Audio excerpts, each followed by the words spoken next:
Halo, assalamualaikum warahmatullahi wabarakatuh. Hai, apa kabar? Welcome di channel YouTube saya Isah Kabali. Yes, seneng banget nyapa teman-teman lagi dan mulai sharing, ngobrol sih lebih tepatnya bukan sharing. Ngobrol tentang dunia digital marketing, tips, nabung, everything yang insya Allah yang sudah saya praktekin dan berharap ini bisa bermanfaat buat teman-teman semua. Ini saya asal muasal saya cerita dulu, saya bikin konten ini adalah gara-gara efek baca salah satu status temen, saya lupa deh malahan, tentang betapa pusingnya dia punya tim digital sedangkan tim digitalnya nggak capable, nggak menguasain, padahal dia lulusan IT gitu ya. Jadi dari sana saya bikin status di WA, ini screenshot status WA saya. Tiba-tiba saya baca ini status WA saya. Tadi malam saya bikin status WA jam 21.45. Tiba-tiba ada ide nulis bahas tentang memilih tim digital marketing untuk bisnisnya teman-teman. Apakah fresh graduate itu tepat? Apakah harus hire pihak ketiga, hire profesional? Lalu standarnya berapa? Cara kontrol dan analisanya gimana? Nah, kalau ada yang ngalamin begitu, monggo chat aja biar kita bahas di artikel or video YouTube. Semoga bisa jadi solusi untuk teman-teman. Saya ngelemparin ini di status WA, alhamdulillah ada yang japri, ya dong mbak bahas mbak, aku bingung nih cara milihnya dan lain-lain. Mau dong mbak dan lain-lain. Oke, kita bahas. Ini based on pengalaman saya. Pengalaman saya jadi digital marketing, jadi hit digital marketer juga di salah satu perusahaan di 2019-2020, jadi dosen juga, jadi tempat magangnya anak-anak yang pengen belajar digital marketing, tempat magangnya anak-anak DKV juga. Ini pengalaman saya. Jadi monggo buat teman-teman yang kebetulan punya bisnis dan ingin meng-hire karyawan, mungkin ini bisa jadi gambaran. Dan buat teman-teman yang mau masuk ke dunia digital marketing, oh ketika lihat videonya Mbak Isa, saya jadi punya gambaran skill apa yang saya harus pakai, harus saya kuasai, dan sebenarnya industri itu, pasar itu butuh apa. Semoga ini bisa jadi jembatan buat teman-teman yang nyari sama yang punya skill atau yang belajar skillnya. Oke, langsung aja kita eksekusi. Tips memilih tim digital marketing. Kebetulan saya owner bisnis yang 2 tahun lalu harus saya tutup semua karena by request suami, disuruh jadi ibu rumah tangga. Jadi bisnis secara personal punya tim, saya off-kan semua tim. Jadi saya benar-benar mulai lagi dari nol, lebih ke enjoy my profesi, lebih ke suka nulis, suka bikin video tutorial, hamil, punya anak, hamil lagi punya anak gitu ya. Jadi ini based on pengalaman, silakan teman-teman ambil hikmahnya. 1, ketika saya wawancara tim digital marketing, saya akan tanya pertama adalah portofolio. Yes, saya akan nanya portofolio. Oh-nya gede banget Mbak Isa. Saya nanya portofolio mereka. Dan tahukah apa gitu ya. Misalnya saya butuh adalah saat itu ya, saya butuh adalah tim desain. Saya butuh untuk konten Instagram. Saya nanya portofolionya. Dan tahukah Anda, itu portofolionya aneh banget. Qadarullah yang masuk ke saya saat itu, saya butuh buat konten Instagram, syukur-syukur dia menguasai video, biar saya bisa masukin video di Instagramnya klien gitu ya. Dan ternyata aneh-aneh portofolionya. Jadi kelihatan banget mereka itu si pelamar tidak menyiapkan portofolio dengan baik. Ketika saya tanya, oke, kirim ya, contohnya gini nih, kirim CV gitu ya. CV mereka kayak ngasih apa sih, fotokopi ijazah, wajar lah ya, mereka nyari fotokopi ijazah, mereka nyari SKCK. I don't need SKCK. Saya nggak butuh SKCK kalian, saya butuh portofolio aja.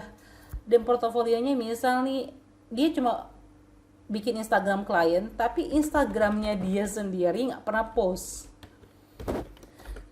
Instagram pribadi itu nggak ada postnya.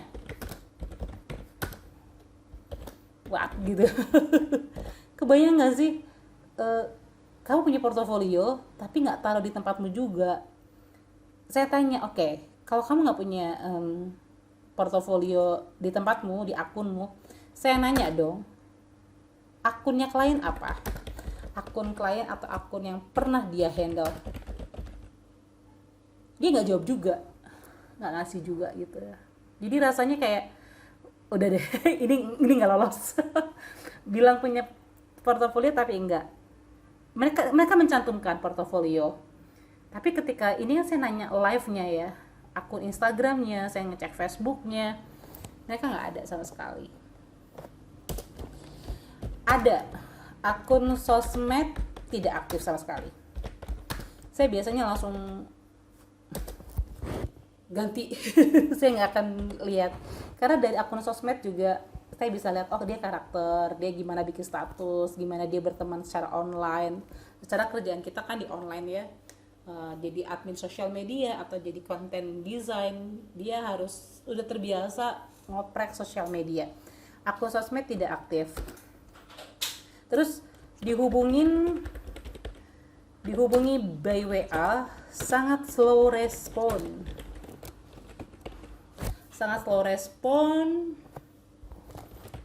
Dan kurang sopan.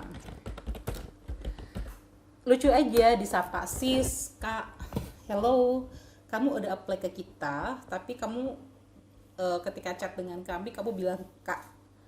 Harusnya kamu bahas ya pak atau bu gitu ya, kalau kamu nggak ngerti jenis kelaminnya dia chatnya.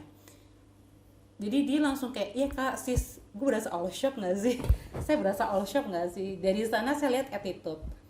Mungkin teman-teman pelamar harus mulai memposisikan diri, barangkali yang nyeleksi kalian itu adalah HRD yang emang sangat menjunjung attitude gitu ya. Karena bagi saya skill oke, kalau attitude enggak banget. Dah. Terus emailnya error banget, email ya. Email, ini hal-hal basic yang teman-teman pelamar harus benerin. Email subjek gak ada, tidak ada body, langsung attach aja. Jadi dia ngirim email tuh misal ke tim kita, langsung aja nggak ada subjeknya, langsung masukin. Jadi subjeknya cuma lamaran apa gitu, tim desain kak, apa kak, nggak ada selamat siang, selamat malam, nggak ada kayak gitu-gituan di bodinya, nggak ada sapaan, langsung attach ijazah, langsung attach apalagi SKCK, KTP, terus rurat lulusnya dia, tapi nggak ada prolog sama sekali, nggak banget. Oke. Ketika dia ngomongin lagi balik, ini hal-hal yang ini simple begini udah bikin sebel kita yang nyeleksi. Akun sosmednya nggak aktif, dihubungi by WA sangat slow respon, email subjek gak ada, tidak ada body. Terus skill design, karena hari ini saya ngomongnya design, skill design zero. Jadi ketika ditanya menguasai software apa aja, dia dengan PD, oke, PowerPoint, dia bilang oke, Photoshop, oke, AI gitu ya. Tapi ketika kita minta dia mengerjakan suatu desain dalam jangka waktu tertentu, kalau saya punya kebiasaan ketika saya seleksi karyawan atau seleksi tim, setelah saya kumpulkan di WA group, saya tanya ke mereka, bisa nggak kamu ngerjain 1 atau 3 konten Instagram dengan tone warna perusahaan kita, misal perusahaan klien, 3 dalam waktu 2 jam, nanti kirim ke WA.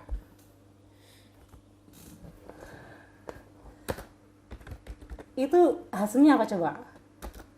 Dari 10 orang paling 2-3 orang yang bener gitu ya. ngerti tone warna. Jadi nggak tahu deh mereka mempelajari nggak sih, kayak oke, udah dikasih rujukan nih akunnya klien, akun IG-nya seperti ini, kan ada tone warnanya dia sudah cari tahu dong tone warnanya dia. Oh mungkin si ini adalah warnanya mayoritas blue, birunya biru apa, blue kan biru banyak banget tuh gradasinya, dia pilih dong birunya biru apa gitu ya. Udah, terus gambarnya gimana, kayak gitu. Itu aja dia. Ada beberapa pelamar tuh nggak mudeng, sangat melelahkan ketika menyeleksi begitu. Nah, jadi PR buat teman-teman yang punya usaha adalah kalian ngakuin ini enggak? Atau cuma lihat portofolio, oke portofolionya keren tapi tidak dites. Ternyata ketika kerja bikin kita puyeng juga akhirnya. Ini ngalamin banget saya. Saya biasanya melakukan tes online by WA. Kalau dia lolos, saya akan melakukan tes offline. Saya minta dia datang ke kantor, saya minta kita ketemu di mana, saat itu belum pandemi, ketemu di kafe mana, janjian. Saya datang lebih awal, saya pengen lihat gesturnya dia, saya pengen lihat apakah dia siap ketika tes, dia bawa laptop kah atau apakah. Dan teman-teman tuh lucu, ketika teman-teman bilangnya skillnya desain website, harusnya bawa laptop. Jadi ketika dites di tempat, ngobrol di tempat, udah prepare. Ini teman-teman nggak prepare sama sekali. Ada beberapa orang yang nggak prepare. Oke, ini ya. Jadi ketika kalian ngomongin bisa skill design, oke, aku AI. AI saya bisa bikin logo begini-begini misal. Kalau konten Instagram saya begini-begini, oke, gitu. Software apa yang dikuasain dan lain-lain. Terus saya juga menemukan skill-skill ajaib yang menurut saya keren banget, dan dia cuma lulusan SMK. Bayangin, lulusan SMK, skillnya keren, anaknya juga tutupnya bagus, ya udah kita rekrut gitu. Alhamdulillah kita kerja sama bareng, jalan, oke, itu seru. Nah, ini yang harus teman-teman punya, skill keren diimbangi dengan attitude. Misal dia kooperatif, dia ketika gestur wawancara offline lebih enak gitu ya. If wawancara online pun kan kelihatan juga ketika kita ngobrol via Zoom atau Google Meet, enak nggak kayak gitu. Atau ngobrol di WA group, enak nggak. Ini, jadi teman-teman ketika emang ngomongin tim desain harus tahu software apa yang dikuasain. Kalau bikin video apa portofolio videonya. Kalau misal kalian lagi nyari admin, dia udah pernah ngerjain admin apa aja. Cek juga akun sosial media pribadi. Kalau jadi admin dihubungin harus fast respon dong, harus santai, harus sopan, ini harus ada. Kalau kalian emang skillnya di website, kalian bisa bikin website. Tapi kalian nggak punya website gimana? Saya pernah nemuin, ini lucu banget. Saya nemuin orang, dia bisa punya skill bikin website. Oke, saya tes dia. Kebetulan saya bisa website gitu ya. Oh ya, websitenya kamu mana? Oh saya nggak punya kak. Manggilnya kak saat itu. Saya nggak punya website kak. Oke, website klien yang kamu kerjain mana? Oh ini kak. Oh saya buka dong website properti. Saya buka. Buka dong dalamannya, aksesnya. Saya nggak punya kak, yang punya temen. Nah, katanya kamu ngerjain, kok kamu nggak punya aksesnya? Yang ngerjain temen kak. Saya bantuin aja. Kamu bantuin bagian apa? Dia bingung, mulai gelagapan. Jadi teman-teman harus sebagai pelamar dan pencari kerja dan penerima kerja juga harus saling sama-sama kritis gitu. Ketika saya ngelamar jadi tim website, artinya saya udah punya akses website klien, ini saya punya website pribadi, saya punya portofolio gitu ya, dan semuanya udah disiapin sebelum ketemu si yang nyari kerja, yang nyari karyawan gitu, nyari tim. Nah ini ya. Oke, selanjutnya, apakah fresh graduate? Ini pengalaman sendiri, aduh pusing banget kalau ngurusin fresh graduate. Jujur kalau dari 10 orang yang skillnya oke, berdasarkan pengalaman saya 1-3 orang. Dan ternyata skillnya oke karena apa? Dia suka dunia desain, dia suka dunia digital. Jadi orang-orang ini tuh apa ya, bergeraknya be patient. Oke, kalau dia suka dunia itu gitu ya, digital. Jadi dia ngomongin website dia mudeng, nulis artikel dia ngerti, desain dikit-dikit dia paham, karena dia suka dunia digital. Saya tanya, kamu join grup atau kamu ada grup WA? Oh, saya suka ini Kak. Biasanya orang yang suka dunia digital kerasa gitu ya, apalagi kalau yang interview adalah sesama orang digital, bakalan nyambung ngobrolnya dan seru buat diskusi. Jadi kalau fresh graduate dari 10 orang mungkin 3 orang saya suka. Nah, senior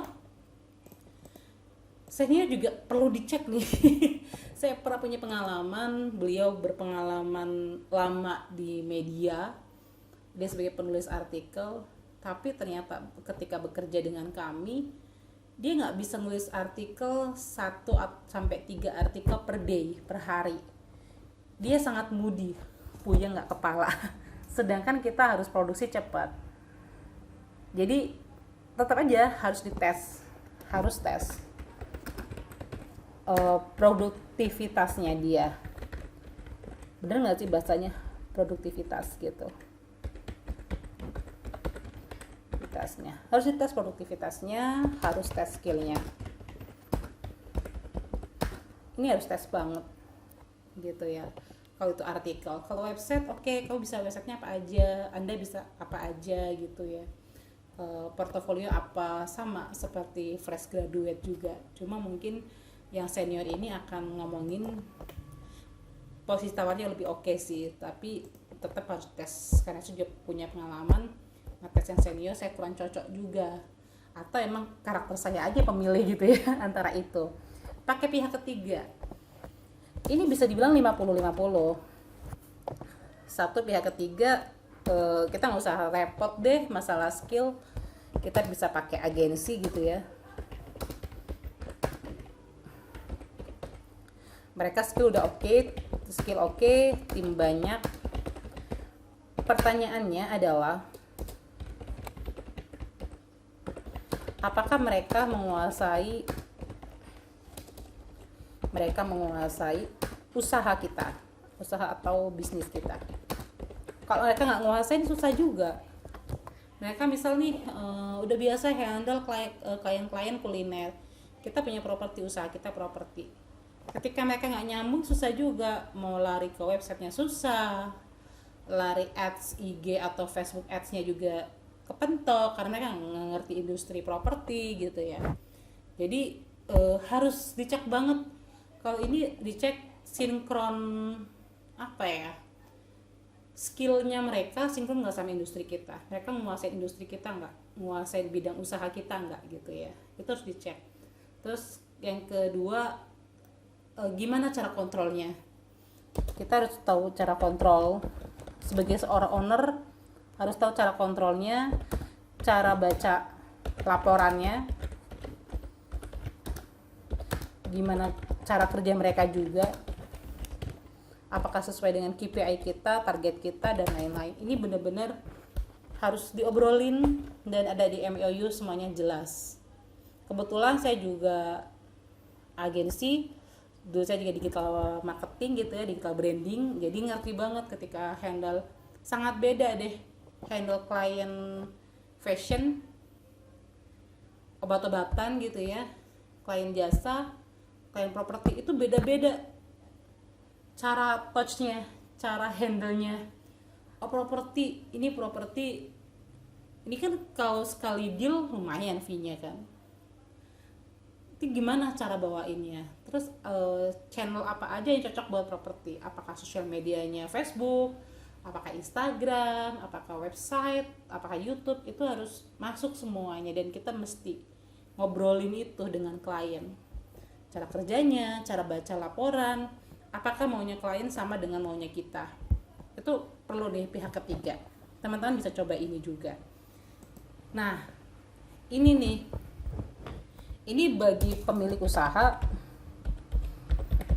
saran saya ketika hire tim atau hire yang senior atau pihak ketiga, harus tahu baca laporan, apakah sudah sinkron, sudah sama dengan target kita. Jika ada yang miss apa gitu didiskusikan gitu ya. Sebagai pencari kerja,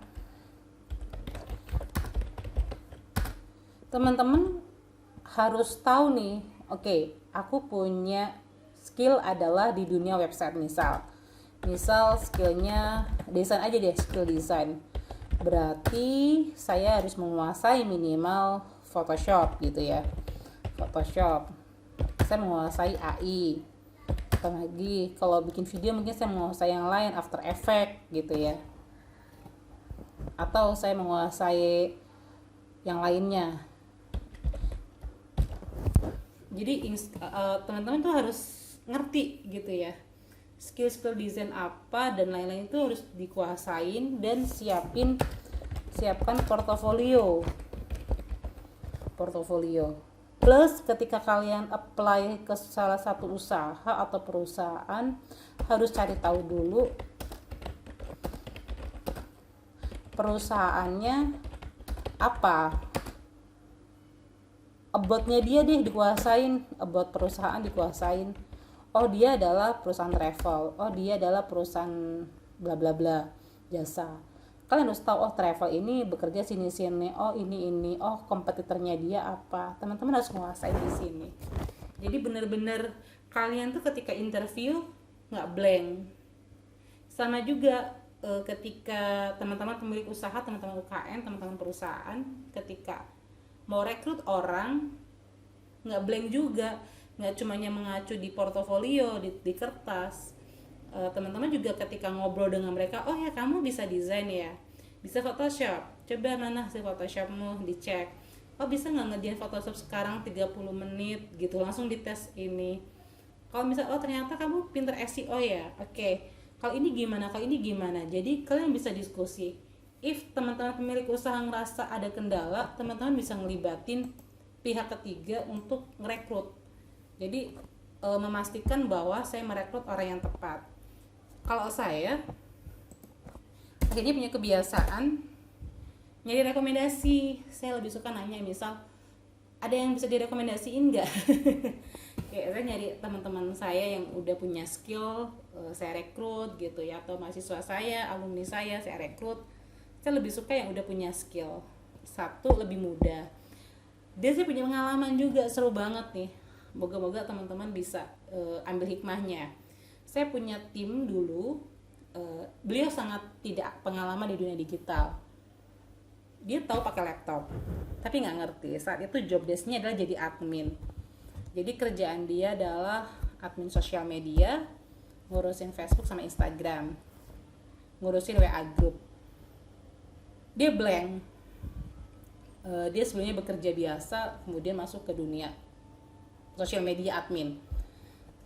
Tapi ketika saya lihat attitude-nya oke, nih anak bisa diajarin, nggak masalah buat direkrut, nggak masalah juga buat yaudah kamu bisa deh, tapi syaratnya kamu harus belajar, syaratnya kamu harus siap under pressure, syaratnya kamu ikutin cara kerja saya bilang gitu ke dia. Alhamdulillah tim saya ini beliau mau gitu ya, saya nih baca buku ini ikutin kelas saya ini gitu. Dia itu bener-bener under pressure. Kalau inget itu kadang nggak tega juga. Cuma ini adalah hal atau cara buat dia naikin skillnya dia. Alhamdulillah 3 bulan tuh dia bisa, oke, aku udah ngerti nih nulis artikel. Saya paksa dia nulis artikel. Saya paksa dia belajar Facebook, paksa Instagram, ngerti dikit-dikit desain, mulai nongol-nongol dikit, harus ngerti dikit-dikit gitu ya. Ini handle WA group kayak gini, ini cari admin begini, ini cara boyong orang begini.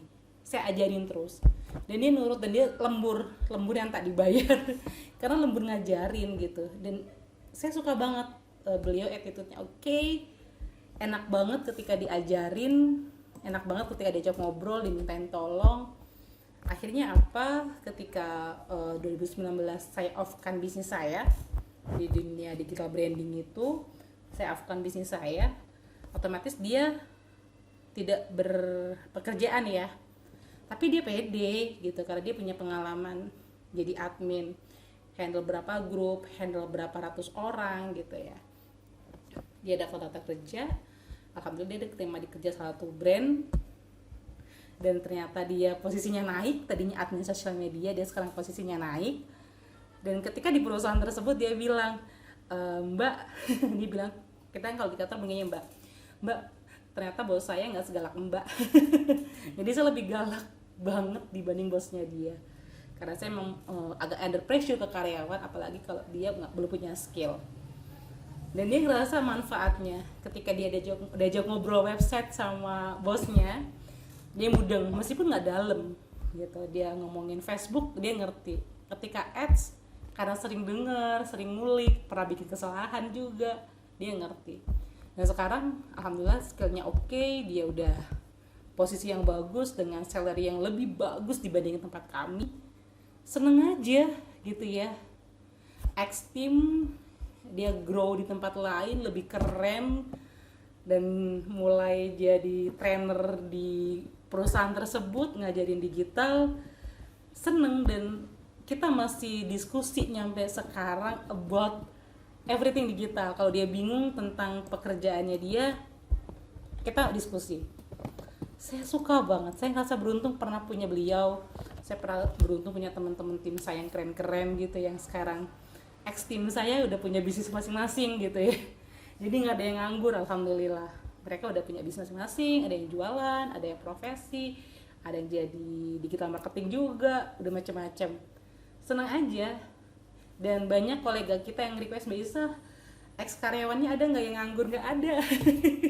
Alhamdulillah semua ex karyawan mereka dicari sama orang, karena di tempat kita emang saya agak-agak keras banget, agak under pressure ketika punya tim gitu sih.